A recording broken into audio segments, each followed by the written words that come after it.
Hello wise ஐமரும் நம்ம இன்றைக்கி என்ன பார்க்க போகிறோம்னா மொரோக்கோவில் இப்போ ரீசெண்டாக சயின்டிஸ்ட் மற்றும் ரிசர்ச்சர் வந்து ஒரு ஃபாசில்ஸை கண்டுபிடிச்சிருக்காங்க. அந்த ஃபாசில்ஸை ரிசர்ச் பண்ணி ஸ்டடி பண்ணி அனலைஸ் பண்ணி பார்த்துருக்காங்க. அதன் மூலம் அந்த ஃபாசில்ஸ் வந்து 165 மில்லியன் ஆண்டுகளுக்கு முன்னாடி வாழ்ந்த ஒரு புதிய இனத்தை சேர்ந்த டைனோசருடையது அப்படின்னு கண்டுபிடிச்சிருக்காங்க. நம்ம இன்னைக்கு அதை பற்றி நம்ம இப்போ பார்க்க போகிறோம். இந்த மாதிரி புது புது அப்டேட் நீங்கள் பார்க்கணும் மறக்காம இந்த சேனலை வந்து சப்ஸ்கிரைப் பண்ணுங்கள். இப்போ அவங்க டீட்டெயிலாக பார்ப்போம். ஆப்பிரிக்கா காண்டினென்ட்டில் உள்ள மொரோக்கோ நாட்டில் உள்ள ஃபெஸ் சிட்டியில் அட்லஸ் மவுண்டன் அட்லஸ் மலைப்பகுதி இருக்குது. அந்த அட்லஸ் மலைப்பகுதியிலேருந்து இப்போ ரீசெண்டாக சயின்டிஸ்ட் மற்றும் ரிசர்ச்சர் வந்து ஒரு ஃபாசில்ஸை வந்து கண்டுபிடிச்சிருக்காங்க. அந்த ஃபாசில்ஸில் வந்து என்ன இருக்குது அப்படின்னு கேட்டிங்கன்னா முதுகு எலும்புகள் இருக்குது, விலா எலும்புகள் இருக்குது, மூட்டு எலும்புகள் இருக்குது. இந்த ஃபாசில்ஸை ரிசர்ச்சர் மற்றும் சயின்டிஸ்ட் வந்து ஸ்டடி பண்ணி அனலைஸ் பண்ணி ரிசர்ச் பண்ணி பார்த்துருக்காங்க.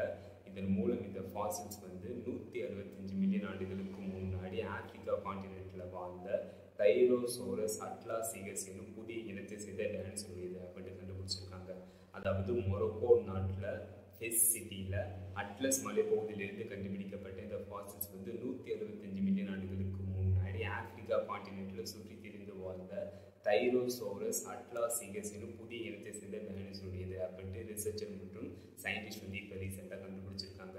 இந்த தைரோசோரஸ் அட்லாசிகஸ் புதிய இனத்தை சேர்ந்த டைனோசருடைய இதோட லென்த் வந்து 6 மீட்டரை விட அதிகமான லென்த்து கொண்டு இருக்கும் இந்த டைனோசர் அப்படின்ட்டு ரிசர்ச்சர் மற்றும் சயின்டிஸ்ட் வந்து கண்டுபிடிச்சிருக்காங்க. கண்டுபிடிக்கப்பட்ட இந்த தைரோசோரஸ் அட்லாசிகஸ் இந்த புதிய இனத்தை சேர்ந்த டைனோசர் படி டைனோசர் இனத்தில் மொத்தமாக எத்தனை இனங்கள் வந்து இருக்குது அப்படின்னு கேட்டிங்கன்னா டைனோசருடைய இனத்தில் மொத்தமாக 700 ஸ்பீசிஸ் வந்து அஃபிஷியலாக இருக்குது. பட் ஆனால் அதையும் தாண்டி அதிகமான ஸ்பீசிஸ் வந்து இருக்குது அப்படின்ட்டு சயின்டிஸ்ட் மற்றும் ரிசர்ச்சர் வந்து தெரிவிச்சிருக்காங்க. ஏன்னா புது டைனோசரோட இனத்தை வந்து அவங்க வந்து இப்போ ரீசெண்டாக கண்டுபிடிச்சிக்கிட்டே வராங்க. அதனால 700க்கும் மேற்பட்ட அதிகமான ஸ்பீசிஸ் வந்து டைனோசரோட இனத்தில் வந்து இருக்கலாம் அப்படின்ட்டு சயின்டிஸ்ட் மற்றும் ரிசர்ச்சர் வந்து தெரிவிச்சிருக்காங்க.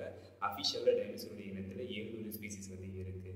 சரி, இந்த டைனோசரோட இனம் வந்து எப்படி அழிச்சிச்சு அப்படின்னு கேட்டிங்கன்னா 66 மில்லியன் ஆண்டுகளுக்கு முன்னாடி ஒரு மிகப்பெரிய அளவில் ஆஸ்ட்ராய்டு வந்து பூமியில் வந்து விழுந்துச்சு. அந்த ஆஸ்ட்ராய்டு வந்து பூமியில் வந்து விழுந்ததுனால டைனோசரோட இனத்தோடு சேர்த்து 80% உயிரினங்கள் வந்து நமது பூமியில் முற்றிலுமாக அழிக்கப்பட்டுச்சு. அதில் இந்த தைரோசோரஸ் அட்லாசிகஸ் புதிய இனத்தை சேர்ந்த டைனோசர் வந்து முற்றிலுமாக அழிக்கப்பட்டுச்சு. இல்லை இந்த வீடியோ பிடிச்சிருக்கோம்.